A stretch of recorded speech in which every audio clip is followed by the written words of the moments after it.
understand the mystery.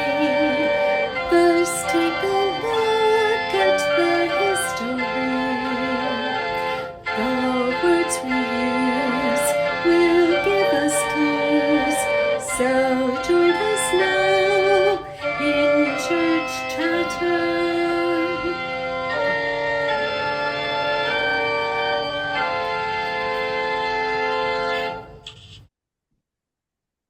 Welcome to the Church Chatter podcast, where we unpack a different church word or phrase each episode. I'm Dillon, an ELCA Lutheran pastor. I'm Sam. I study language and power.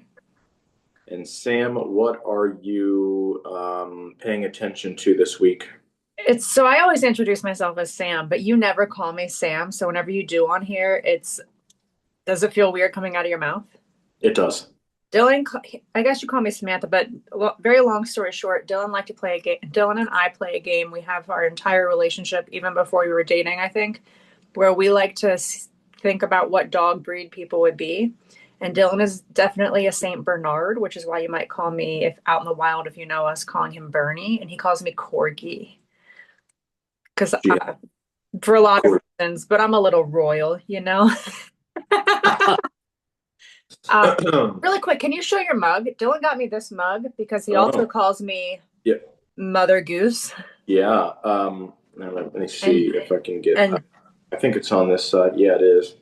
I'm kind of a big dill because he's I see that. Yeah. Perfect. And we're drinking tea. Speaking of royalty, we're drinking the 300-year experience of Earl Grey's tea. It's Irish breakfast, I think. Oh, is it? Yeah. Oh, well, it doesn't say, and I thought that on the bags. I threw the tea bags out, but yeah. Oh, okay. Yeah, it is. It is Irish breakfast. So, okay. Dillon, my attention has been on, the documentary that we watched a couple nights ago. Maybe it was last week at this point. It's on Netflix. It's called Inside the Manosphere. I can't stop thinking about it. Oh, yeah. Can't stop thinking about it. If you haven't watched it, you should watch it, everybody. It's essentially about this ultra, I don't even know if I want to use the word conservative, but I guess it is this ultra conservative men above women group of younger people, of young men who are just they think that men are superior or whatever. It's taking hold, and it's just a fascinating documentary. And I just keep thinking about how my mother, in June, I will be 36 years old. So I'm not that old. And my mother was born into a world where women couldn't have bank accounts without a man signing off on it. My mother, who's not even 60, was born into a world where women in our country, in the United States, could not have their own bank account without a man. So how quickly things can change. And I pride myself on not being a person who operates from a place of fear as a parent, as a person. But I have some fear creeping up about what life will be like for our daughters in 35 years, when they're my age. I do think about it because that documentary was just really interesting. So that's where my attention has been. What about you? That's good. Yeah, that's good. I also watched that documentary with you, and it was fascinating. I'm one of those people where it was almost nearly so disturbing to me that I've kind of not saying that it doesn't matter, but it was so repulsive to me. I couldn't even. I just kind of stopped thinking about it. Which you and I have different reactions to things that we find uncomfortable. Your reaction is a little bit to just kind of okay, I know it, and now I need to move on. And my reaction is I'm diving in. I'm going in. Oh yeah.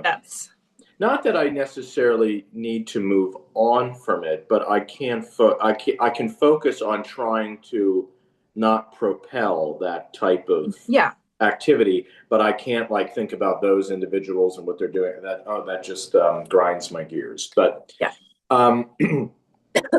what have I been paying attention to? That's actually a really good question.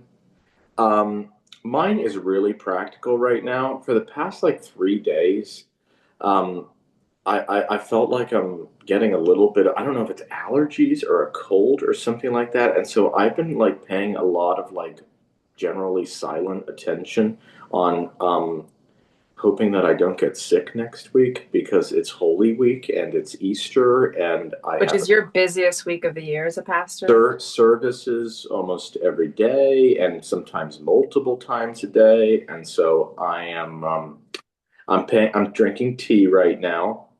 I've been taking a lot of cough drops and trying to get some sleep when I can. I've been washing and sanitizing my hands like crazy because on campus, Yeah, a lot of my students have the flu the past 2 weeks. yeah. Not to bring that home. And So I'm focusing on my physical health. yeah, practical. I like it. All right, episode Practical. 73, we're talking about feet. Um, all right, let's talk about feet Okay. in the Bible.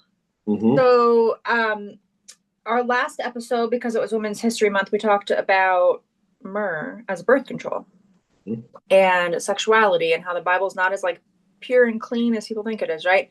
But to kind of stay with that theme, we're going to talk about feet. So we use euphemisms regularly, right? Like in our culture. By the way, this is another one where young kids, probably not the episode for them, but we say people slept together, right? Just every day in English, we say, oh, yeah, you slept together, slept with that person, right? We all know what that means. It's not just sleeping, right? It means they had sexual relations. And the Bible uses this too. In Hebrew texts, it's often said that two people knew each other. So if you're reading in the Bible that they knew each other, that's like saying they slept together. They knew each other intimately. They had relations, right? And when referencing male sexual organs, biblical texts will talk of a man's feet. And let's talk about the quite famous one where this comes up. So in Ruth chapter 3, Ruth's mother-in-law, Naomi, Dillon and I always like to say this, but you know that wedding line, where you go, I go, like, your God is my God, like all those things. That's between two women. That is not a man and a woman getting married who love each other romantically. That's between a mother-in-law and a daughter-in-law. And the son had just died, which means this mother-in-law, I mean, this isn't appropriate for kids, so I'm just going to say it. This mother-in-law, what's that phrase? Shits up the creek. Is that right? Like shit has hit the fan now. Like because she doesn't have a son to protect her. And now Ruth, her husband died. She also is screwed, right? Because they don't have a man and you can't operate as a woman in this ancient culture. To kind of stick with what I've been thinking about with bank accounts and stuff, you couldn't have resources. It was very difficult without a man, without a son, without a living husband, all these things. And these two women decided to stay together. Of course, there's another daughter-in-law. She decided to go back, and you can't really filter for that. But anyway, so Ruth's mother-in-law Naomi, very long story short, instructs Ruth to wash herself, put on her best clothes, and go to Boaz. At the end of the story, Ruth meets a man named Boaz, yada yada. And this is all important because of the line of David, which I'll talk about. But wash herself up, put on her best clothes, and go to Boaz to uncover his feet and lie down with him. And folks, we're not talking about uncovering feet. We're talking about something else. Well, You know. yes, but it would include feet. It was on the feet was just Take his clothes off, Ruth. Seduce him. And they were not married, right? How scandalous. I just like this because we just have taken the Bible and just washed it. We've just scrubbed it with soap. But this is a dirty, dangerous book. Like there's so much going on here. So Ruth is supposed to uncover something besides its feet, right? And the text goes on to say that Ruth lays at his feet until morning. If you read this literally, you think she's taking his socks off and then like using his feet as a pillow. That's not what's happening. That's not, you know what I mean? That's not what's happening. So it's important to note that this sexual scene takes place before Ruth and Boaz were married. And this is interesting because sex before marriage is often touted as unbiblical. They do eventually get married though. And Ruth and Boaz's relationship must occur for the family line of David to go on. As we know, the line of David is part of the messianic prophecy of the Bible that leads to Jesus of Nazareth. And since the Bible places Jesus's family in the line of David, this is an important story, right? And it starts with scandal. It starts with sex before marriage.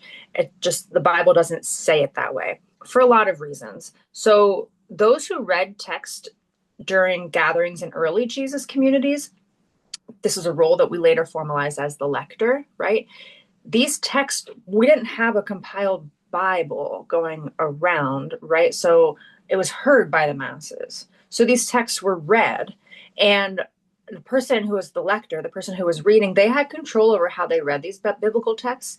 And these texts were still in negotiation too, right? That they were being changed, and different communities had kind of different versions, right? There was a lot going on here because the printing press didn't exist. You couldn't just make copies.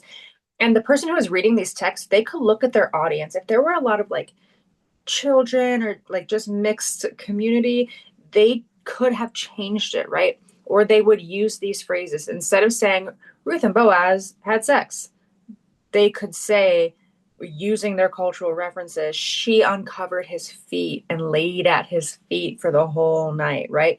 And it kind of would have gone over the head of the more naive people like children, but then everyone else would have gotten it. And eventually this obviously found its way into the story, into the text, right?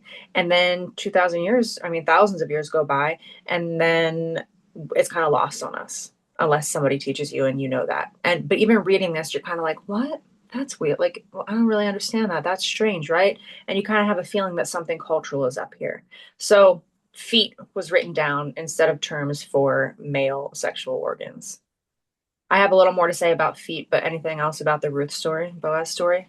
No, it's a great story, and it also relays what was practically being done in those days and is still done in many ways these days. However, it is important to relay that as much as the Bible offers up sometimes these indirect stories of people's practical lives, both sexually and romantically, and in terms of relationships, whether in marriage or before marriage, um, the ancient Israelites did have prohibitions on quote quote, if you can see that, or like dating rules that you were not supposed to have relations before marriage. It does speak of those things in places like Exodus in particular and Deuteronomy. And so they were there. However, we know practically that other stories were being relayed, like the Ruth and Boaz story, and they weren't suppressed. They were, I don't want to say uplifted, but they were told. And we see where that story, like Samantha just said, like that story led to. It led to the line of David, and from David comes Jesus, the one whom we follow. And so, if one is looking for a pure reading of the law, that line of David is clearly not a pure reading of the law. That's all I would say to that. So yes, there was prohibitions officially, and then we see things practically, and we see a story that leads to Jesus that has a lot of nuance in it. Yeah, I think that we did an episode on this already, so I'm not going to get into it too much. But there's somewhere in the Bible that it lists Jesus's family and it lists women, which would have been very abnormal for that time. Right. So it's clear that something is trying to be communicated. And if you look at the women, every single one of these women has some kind of sexual scandal, right? Mary was an unmarried pregnant woman. You've got Ruth, Bathsheba. Is it Tamar? Is that Tamar. Tamar? Thank you. I mean, there's so many, right? All these women all have some kind of scandal going on, Yeah. scandalous thing that would have been disapproved on. So to make the point, right? These biblical authors and storytellers are trying to make the point that like Jesus's line is, I don't know if I want to use the word scandal here, but like flipping the script, not fought like it's not this black and white rule kind of thing, right? That like Jesus's story is more nuanced than just here are the rules, follow them, right? Like it's already setting up the story before he's even born about what we're Yeah. at, like breaking the norm. So I think that's important. It's also important to note too that Ruth and Boaz, I don't want to get in the weeds here, but I'm just thinking about maybe plausible questions concerning this topic. We have Ruth and Boaz. So obviously Ruth's husband died. Boaz, at least according to the text, was an unmarried man. So we have two people who were unmarried at the time. This is not some type of case of like adultery or an affair. So that wasn't a situation at that time. Um, and the prohibitions, actually, if you look at them against having, quote, premarital relations, if you look at them very closely, um, quite a few of them are actually, they don't seem it at first, but again, when you look into them, they kind of do have a general protection of the wife or the spouse. And then if a man slept with, like for instance, in the book of Genesis, if a man slept with an unmarried woman or who presumably was a possible virgin, he would have to pay a bride price because he took something. He took something from her, so he'd have to pay a fee, a price.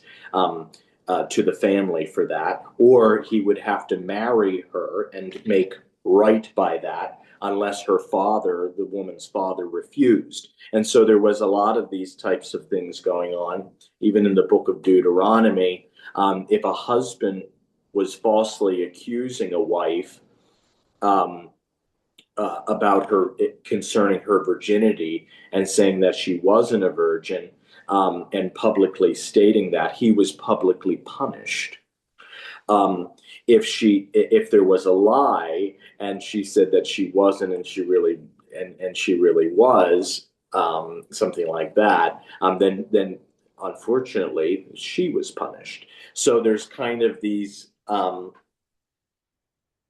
mean, again, we're dealing with an ancient community here, which have very different laws than we do. But Well, even Jesus saying, don't divorce your wife, right, that's less a statement about the morality of marriage lasting forever. I'm not saying that wasn't mixed in there. I don't know.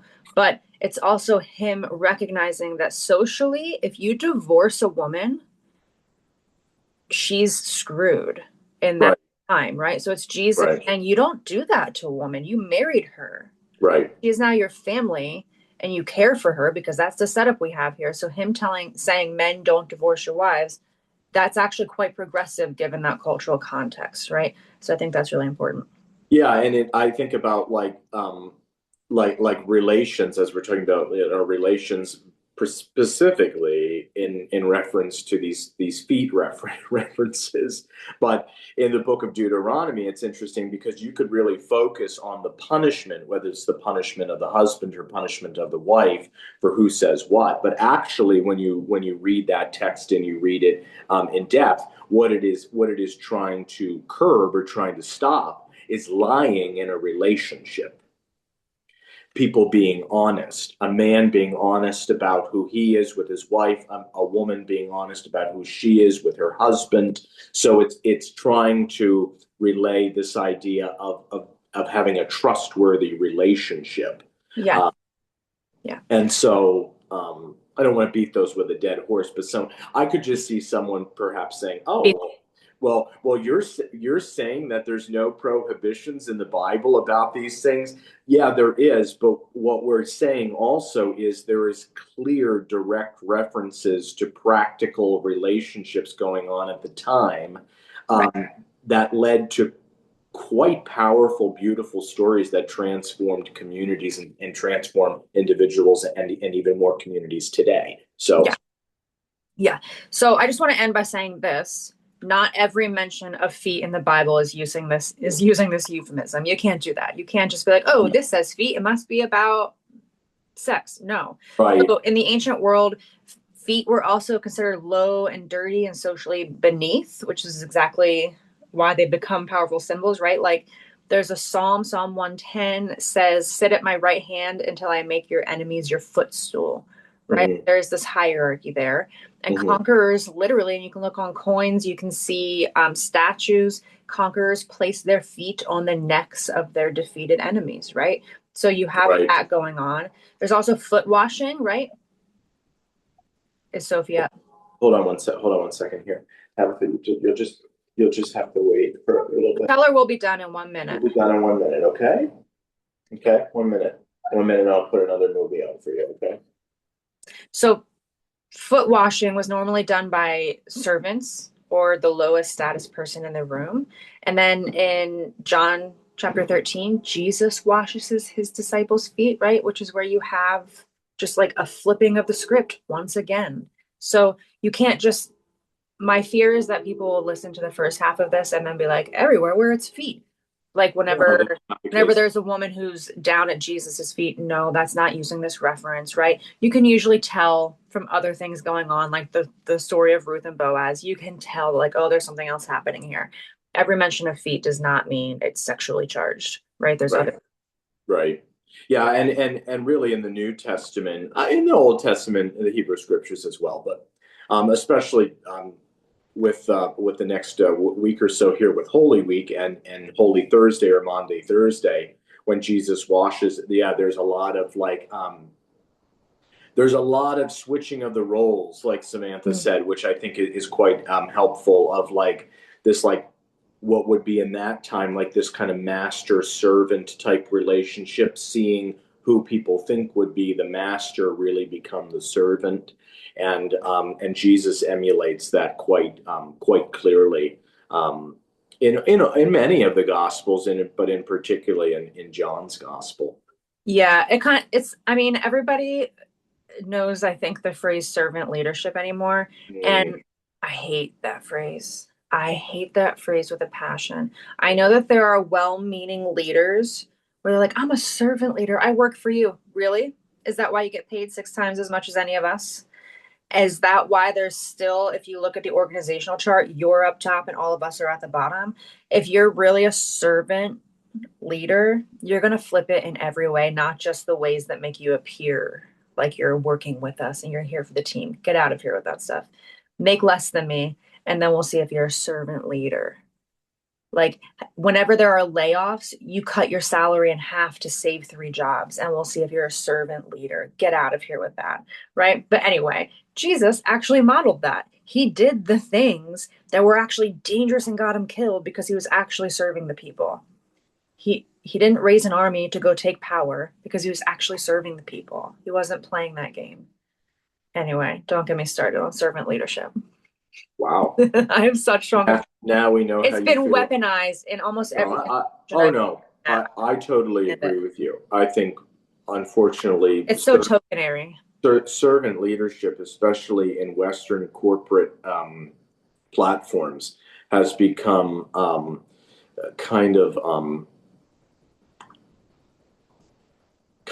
a vomit-inducing Yeah. And my servant leader, phrase. or in my case, usually a president of a college, you just came here in your BMW and you in your parking spot up front, even though I got here 2 hours before you. Come on. Come on. Well, Okay. we should probably end it there. Yeah. All right. Although we agree, I couldn't agree more. If you're listening to this in real time, some people are behind, so I don't know, but we're kind of moving to every other week, especially because Easter is next week. So see you in 2 weeks. See you in 2 weeks. Curious. Stay curious. To understand